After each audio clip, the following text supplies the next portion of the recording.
napag-uusapan ng paglalaro ni Kevin Kiambao sa mga ligang labas at hindi naman to tinatago ni KQ na open naman nakikita sa social media.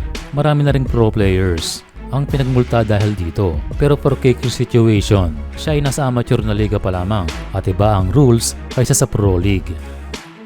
Kung ang UAAP ang tatanungin, ang 2021 rule nito ay hindi nagbabawal para sa isang player or team mismo na mag-participate sa ibang liga habang kasali rin sa UAAP. Kaya sa research na ito ng Rappler ay walang liability sa ginagawa ni Kevin Kiambao. Well, kaya nga ito natuloy. Pero at the same time, malaki pa rin na magiging concern ng kanyang home team dahil considered as risky ang paglalaro, lalo na sa isang ligang labas. Yes, na andyan ang risk, kaya ayon kay KQ ay kanyang nire-report ang bawat galaw kay Coach Stopex Robinson. Gayon din ang lahat ng coaching staffs na siya ay nabigyan ng go signal basta aalagaan niya ang kanyang sarili. Pero mabuti naman lahat ng napuntahan ni KQ ay hindi siya direktang na-involve sa gulo at ang kinatatakutang risk na ma-injured. Well, sabi naman ng netizens ay they understand Kevin Kiambao lalo't na ito ay pamilyado na. At yun din naman ang isa sa dahilan ni KQ para din sa pamilya ang kanyang ginagawa. Pero ang isang bagay lang na tinanggi ni Kevin Kiambao ay ang kanyang TF na sinasabi na aabot na mahigit 200,000 pesos para sa mga basketball gigs na kanyang pinupuntahan.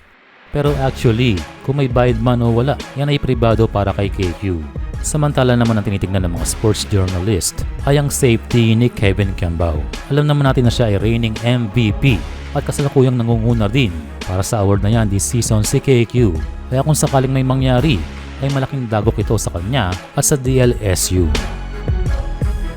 Yan ang sinasabi ni Sir Snow Badwa. Sa kanilang live ay sinabi niya, siya ay nag-worry lamang para dito kay Kiambao. Dagdag pa niya bukod sa ito ay isang national team player ay kanyang napagpaliban ng malaking offer ng KBL Korea para sa ating kababayan. At kung maaalala daw ang performance ni Kevin Kiambao sa Dubai tournament na sayang daw ang pagiging NBA prospect nito noon. One step away na lang siya sa NBA, naalala mo? Nung maganda yung pinakita niya sa Dubai, in-scout siya. Kaya nakakapanghinayang daw na ito ay naglalaro sa mga ligang labas. Walang balitang NBA na yan daw ay itinanggi at hindi na masyadong pinag-usapan. Pero sayang daw ang opportunity kung natuloy lamang sa direksyon na yan. Well, wala naman tayong magagawa. Let us respect ang mga decisions ng kampo ni KQ.